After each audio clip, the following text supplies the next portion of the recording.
آج ہم ایک ایسی کہانی پر بات کرنے والے ہیں جو شاید سننے میں تھوڑی مشکل ہو لیکن بہت ضروری ہے۔ اس کا نام ہے زویا کی خاموش التجا۔ وہ 18 سال کی ہے اور شہر کے ایک بہت ہی پسماندہ علاقے میں رہتی ہے۔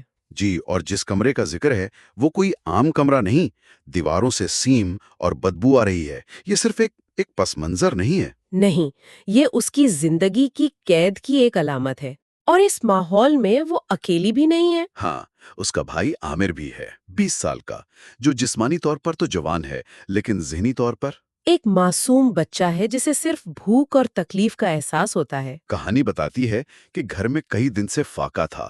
عامر کی حالت اتنی خراب تھی کہ وہ فرش پر سر پٹک رہا تھا۔ اور اپنی بہن کا دامن پکڑ کر روٹی مانگ رہا تھا۔ یہ منظر تصور کرنا بھی بہت مشکل ہے۔ بہت مشکل۔ اس کے پاس صرف کھانا خریدنے کے پیسے نہیں ہیں، بلکہ بھائی کی جو مہنگی دوائیاں ہیں ان کے لیے بھی کچھ نہیں۔ اور وہ دوائیاں ضروری ہیں اسے پرسکون رکھنے کے لیے۔ جب وہ مدد کے لیے باہر قدم رکھتی ہے تو اسے ایک اور خوفناک حقیقت کا سامنا کرنا پڑتا ہے۔ معاشرے کا وہ چہرہ جو ہمدردی کا، یوں سمجھ لیں، ایک ماسک پہنے ہوئے ہیں۔ ہاں، کہانی میں بتایا گیا ہے کہ اسے شریف لوگوں کی ہوس بھری نظروں کا سامنا کرنا پڑتا ہے۔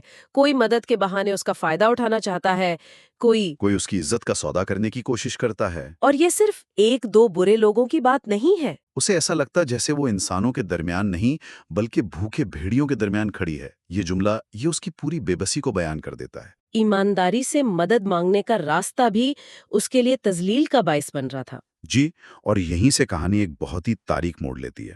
ایک شام جب بھائی کی چیخیں ناقابل برداشت ہو جاتی ہیں تو وہ ایک انتہائی قدم اٹھاتی ہے۔ وہ گلی کے کونے پر موجود جنرل سٹور پر جاتی ہے۔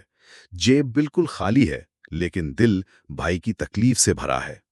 اور وہ کانپتے ہاتھوں سے ایک ڈبل روٹی اور دودھ کا ڈبہ اٹھا کر اپنی چادر میں چھپا لیتی ہے۔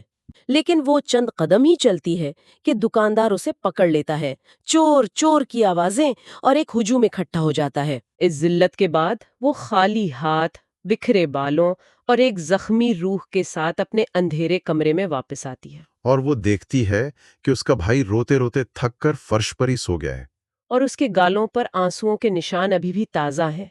یہ منظر اس کی شکست کو جیسے مکمل کر دیتا ہے۔ وہ نہ صرف اپنے بھائی کا پیٹ بھرنے میں ناکام رہی، بلکہ معاشرے کی نظر میں اپنی عزت بھی کھو بیٹھی۔ اور اس مکمل مایوسی کی حالت میں وہ جائے نماز بچھاتی ہے اور سجدے میں گر جاتی ہے۔ یا میرے پروردگار، تو جانتا ہے کہ میں چور نہیں ہوں۔ یہ جملہ بہت گہرا ہے۔ انسانوں کی عدالت میں وہ مجرم قرار دی جا چکی ہے۔ وہاں اس کی کوئی صفائی نہیں سنی گئی۔ جی، اب وہ آخری عدالت کی طرف رجوع کر رہی ہے، جہاں نیتوں کو دیکھا جاتا ہے۔ وہ کہہ رہی ہے کہ میرا عمل غلط ہو سکتا ہے لیکن میری نیت، وہ تو بھائی کی بھوک مٹانا تھی۔ وہ اپنی دعا جاری رکھتی ہے۔ میں نے اپنے بھائی کی بھوک مٹانے کے لیے ہاتھ پھیلائے تو لوگوں نے میری عزت مانگی، میں نے چوری کی تو سماج نے مجھے ذلیل کر دیا۔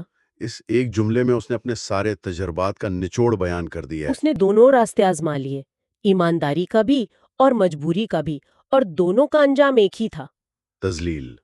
اور یہیں پر ہمیں اس کی مکمل بے بسی کا احساس ہوتا ہے۔ اور پھر وہ اپنی دعا کا اختتام ان دل دہلا دینے والے الفاظ پر کرتی ہے: اے اللہ، میرے بھائی کو شفا دے دے یا ہمیں موت دے دے۔ یہ صرف ایک دعا نہیں ہے، یہ ایک نظام پر، ایک معاشرے پر عدم اعتماد کا اعلان ہے۔ اس دنیا کے لوگ بہت ظالم ہیں، یہ غربت کو نہیں غریب کو مٹاتے ہیں۔ یہ اس کی مایوسی کی انتہا ہے۔ وہ اب اس صورتحال سے نکلنے کا کوئی راستہ نہیں دیکھ رہی۔ وہ دولت یا آسائش نہیں مانگ رہی۔ وہ صرف اس تکلیف کے خاتمے کی بھیک مانگ رہی ہے۔ یہ کہانی ہمیں زویا کے ساتھ سجدے میں چھوڑ جاتی ہے۔ اس کے آنسو اس کی بے بسی کی گواہی دے رہے ہیں اور وہ اپنے رب سے انصاف کی امید لگائے بیٹھی ہے۔ کہانی کوئی آسان حل پیش نہیں کرتی، کوئی خوشکن انجام نہیں۔ اور شاید یہی اس بیانیے کی سب سے بڑی طاقت ہے۔ بالکل، یہ ہمیں کوئی جھوٹی تسلی نہیں دیتی، یہ ہمیں ان تلخ سچائیوں کا سامنا کرنے پر مجبور کرتی ہے جنہیں ہم اکثر نظر انداز کر دیتے ہیں۔ غربت، سماجی منافقت، ہجوم کی نفسیات۔ یہ کہانی ایک آئینے کی طرح ہے جس میں معاشرہ اپنا وہ چہرہ دیکھ سکتا ہے جسے وہ پہچاننا نہیں چاہتا۔ جی، یہ صرف زویا کی کہانی نہیں، یہ ان لاکھوں لوگوں کی نمائندگی کرتی ہے جو خاموشی سے